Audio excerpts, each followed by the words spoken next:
That external reforms आपका liberalisation वाला topic complete होता है. Now we will talk about the second element that was P, privatisation. Now it clears from the name.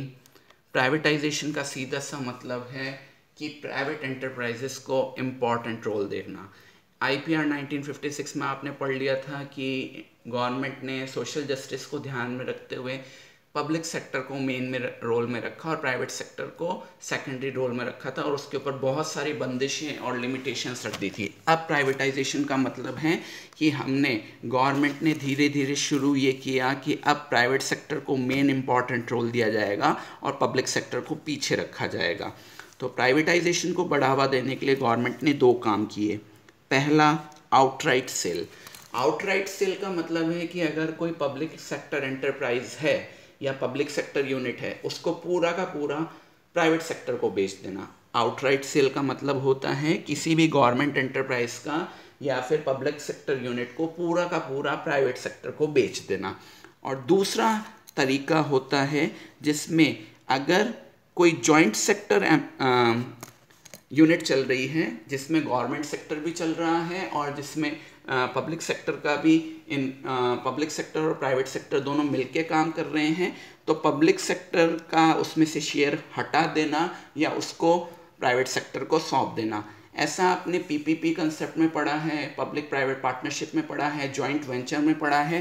तो कई unit ऐसे हो सकते हैं जहाँ पर गवर्नमेंट और प्राइवेट सेक्टर दोनों मिलके उस यूनिट को चला रहे हैं, तो गवर्नमेंट अपना शेयर प्राइवेट सेक्टर को सेल ऑफ करके वहाँ से निकल जाती है.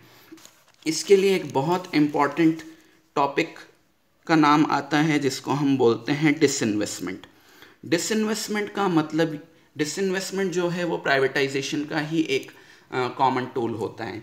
इन्वेस्टमेंट का मतलब होता है किसी भी बिजनेस हाउस में या किसी भी वेंचर में कैपिटल को इन्वेस्ट करना.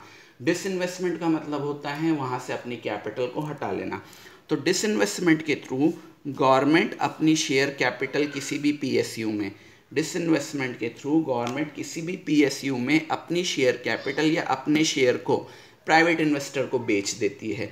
यानी गवर्नमेंट अपना शेयर कैपिटल वहाँ से निकालती है या अपने शेयर्स प्राइवेट सेक्टर को निकाल के बेच देती है, जिससे गवर्नमेंट को अर्निंग हो जाती है और अब उस जगह पर गवर्नमेंट का रोल हटके प्राइवेट सेक्टर को आगे बढ़ने का मौका मिलता है.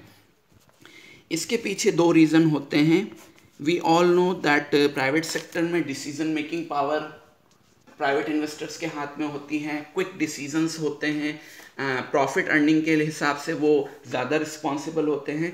तो वहाँ पर managerial efficiency and quick decision making, इन दोनों चीज़ों के बेनिफिट उठाने के लिए गवर्नमेंट बहुत सी जगह डिसइन्वेस्टमेंट कर रही है और इसके थ्रू गवर्नमेंट फिस्कल डेफिसिट को भी मैनेज करने की कोशिश करती है. एक्चुअली में अगर मैं आपको बताऊं तो डिसइन्वेस्टमेंट जो है, disinvestment is a type of government receipt. यानी कि गवर्नमेंट को डिसइन्वेस्टमेंट करने के बाद मनी अर्निंग होती है. और अगर ओवरऑल मैं इसको डिटेल में जाके बताऊं तो ये गवर्नमेंट के लिए कैपिटल रिसिप्ट है. ये सारी डिटेल्स हम पढ़ेंगे गवर्नमेंट बजट चैप्टर में, जो आपके मैक्रो इकोनॉमिक्स का एक मेजर टॉपिक है. तो वहाँ डिसइन्वेस्टमेंट का टॉपिक आपके सामने आएगा. 11th क्लास में भी कुछ हद तक आपने डिसइन्वेस्टमेंट की डेफिनेशन पढ़ी है. तो गवर्नमेंट फिस्कल डेफिसिट को दूर करने के लिए, किसी PSU को मैनेजरियल एफिशिएंसी देने के लिए, बेटर वर्किंग कंडीशन देने के लिए डिसइन्वेस्टमेंट करती है और इसका इंडिया में भी यूज़ किया जा रहा है. Now we are talking about why there is a need of privatisation. ऐसी क्या रीज़न रही कि जिसकी वजह से प्राइवेटाइजेशन को बढ़ने का मौका मिला है. तो इसका सबसे मेन एक्सट्रैक्ट अगर हम रीज़न बात करें तो वो थी पुअर परफॉर्मेंस ऑफ PSU. यानी कि गवर्नमेंट के केयर टेक में या गवर्नमेंट की बैकिंग की वजह से पब्लिक सेक्टर वो रोल नहीं निभा पा रहा था जिसके लिए उसको अपॉइंट किया गया था. इसके पीछे रीज़न ये था कि गवर्नमेंट उसके लिए हमेशा बैकिंग रखती थी, उसके लॉसेस को कंप्लीट कर देती थी. बजट गवर्नमेंट की जेब से जा रहा था, किसी पर्टिकुलर पर्सन की कोई रिस्पॉन्सिबिलिटी नहीं होती थी, अकाउंटेबिलिटी नहीं होती थी. तो वहाँ वर्क एफिशिएंटली नहीं हो पाया और धीरे धीरे आते आते उन्होंने पूरी इकनॉमी को डैमेज करना शुरू कर दिया. कुछ की थिंग्स अगर प्राइवेटाइजेशन के बारे में आप पढ़ें तो IPR 1956 में public sector was given the key role. ये सब आपने IPR 1956 में पढ़ा था. अब जब 1990 तक लगभग 40 साल तक पब्लिक सेक्टर ने वर्क किया, तो उसने, हम ऐसा नहीं कहेंगे कि उसने कुछ भी काम नहीं किया। यस, इंडिया ने कुछ ग्रोथ की और हमारे यहाँ पर कुछ हद तक इंडस्ट्रीज सेटअप हुई या जिसकी वजह से स्ट्रक्चर ट्रांसफॉर्मेशन हुआ।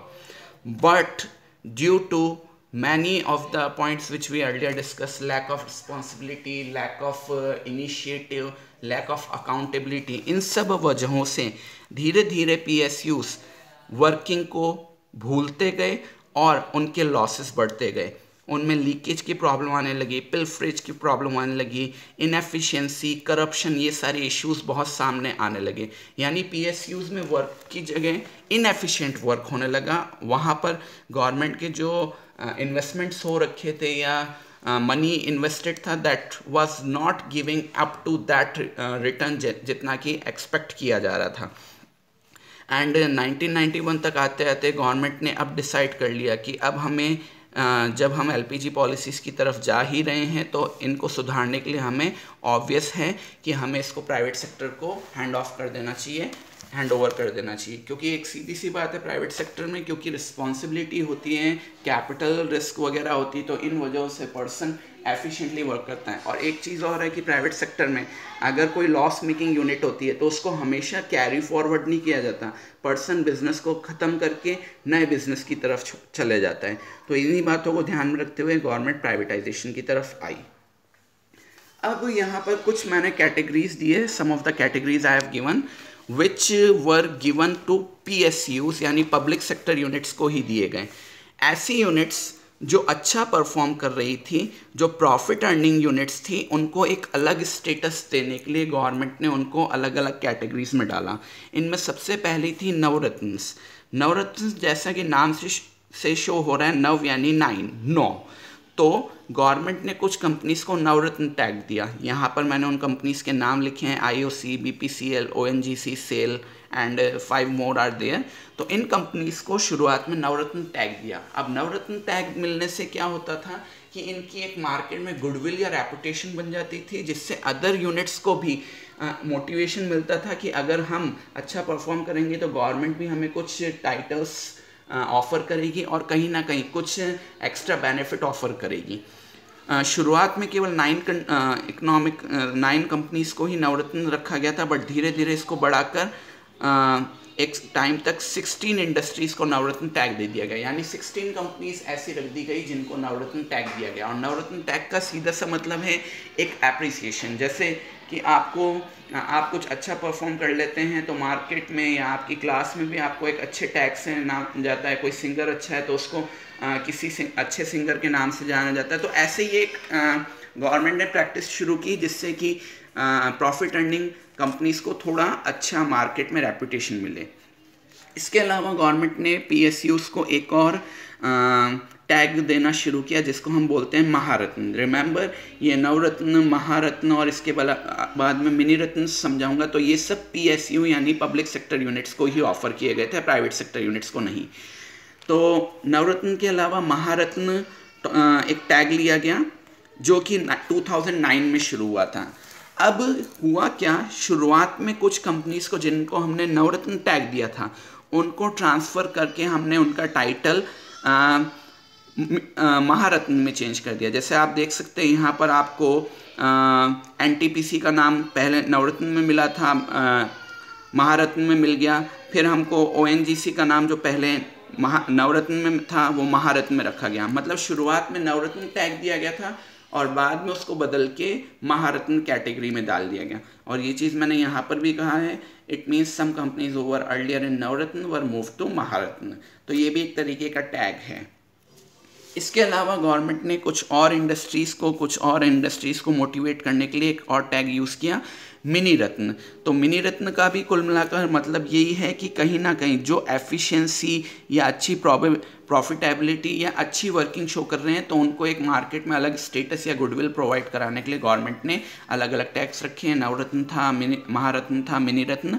तो 75 इंडस्ट्रीज़ को अभी तक मिनी रत्न का टैग मिल चुका है। ये सारे PSUs की कंपनीज थे। एंड नाउ दीज नवरत्नस और mini ratna and all are called to be epicenter of growth.